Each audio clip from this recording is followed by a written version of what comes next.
Welcome back to the Elias Macco Show. We turn our attention to Laval. Laval making headlines as they intend on becoming the first municipality in Quebec to ban the installation of new natural gas appliances.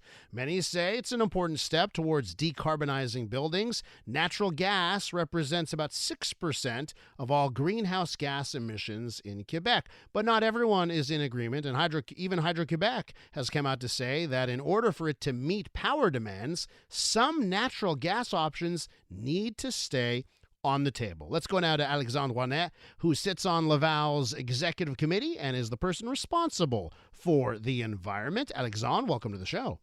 Thank you very much. Good morning. So, listen, you're the first in Quebec. Tell me why you've made this leap. It's very easy for us to do it. We see that we're 80 months away from 2030, the limit before which we have to make sure global heating stays under 1.5 degree according to our obligations under the Paris Agreement. And the last IPCC report that came out a few weeks ago is crystal clear. We can still make sure that the worst won't happen, but under one condition.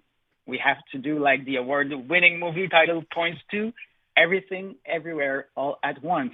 So we adopted this resolution that gives our administration the mandate to craft this bylaw that bans new natural gas appliances, such as heating systems, stove, etc., for the moment only in the residential sector, from the tiny bungalow to the tall condo tower. And it's really a first step towards decarbonating our building. Alexandre, to use your analogy here, I'd get it if it really was everything everywhere all at once. That would actually create some change. The title of this movie would be called A Really Small Thing in One City. and I'm just looking, just over the weekend, Germany shut down their nuclear power plants. That means they'll have to go to coal at least for the next, 5-10 years while they try and get renewables back up. So I just look at overall, it's like it's such a drop in the bucket. And I'm wondering if it's worth the squeeze to the people that live in Laval.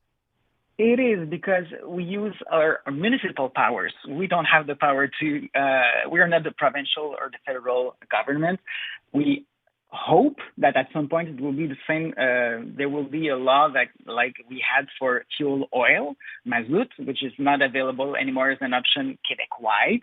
It's not the case yet for natural gas, but we have those tools in our toolbox that we use, and it's one among many.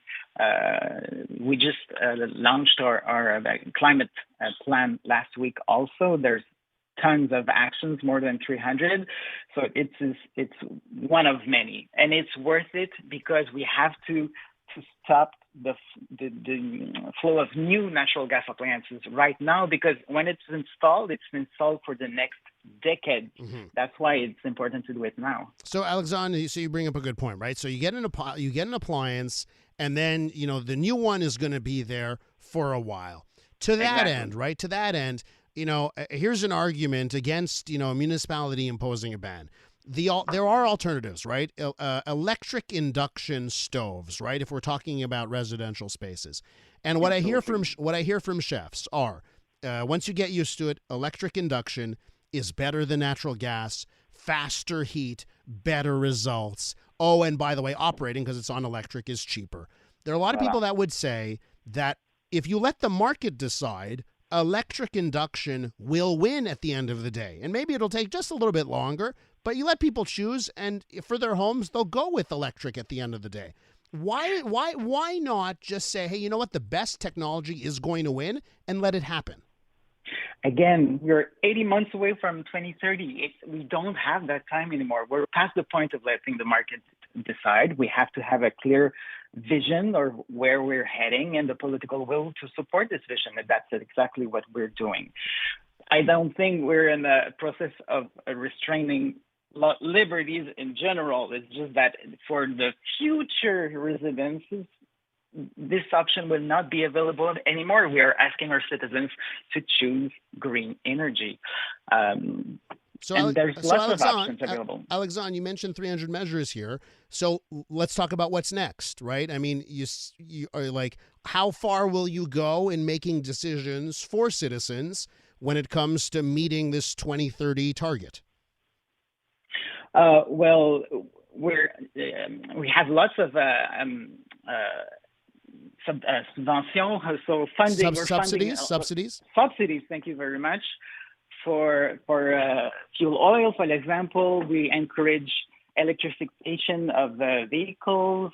We're protecting lots of natural areas in the town. So there's so many actions that we do that affect positively the citizens. And I'm really, really sure that this natural gas bylaw will also affect positively, because we didn't talk about that, but lots of doctors also ask and have been asking for a while for this ban, because it's also a public health issue. So at the end of the day, it's also a good thing for our health inside these homes where we have those appliances and we won't anymore. And Alexandre, let me tell you something. If you let off with, because I've seen the studies too about the connection between natural gas in the home and asthma rates, right? I've seen those connections. If you let off with that, I probably would have been a little bit more receptive to, some sort of 2030 target that Laval alone can't deal with, and then we see all of these other factors happening around the world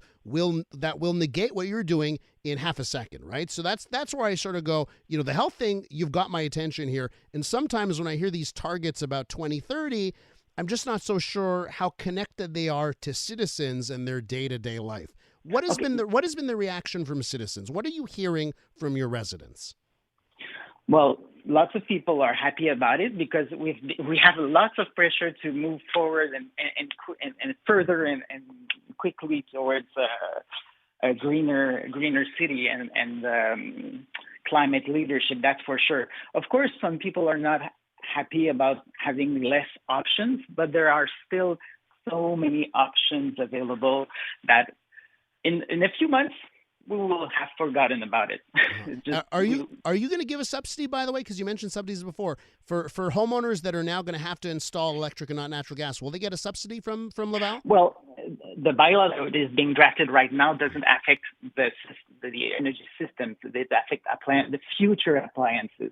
So we're just taking an option off the table. Mm-hmm. So asking people to go electric. That's it. So there will be no need to subsidize. Okay, Alexandre, we have to leave it there. I want to thank you for coming on, and we'll talk real soon. Thank you very much. That's Alexandre Warnet, who sits on Laval's executive committee. He's the person responsible for environmental matters.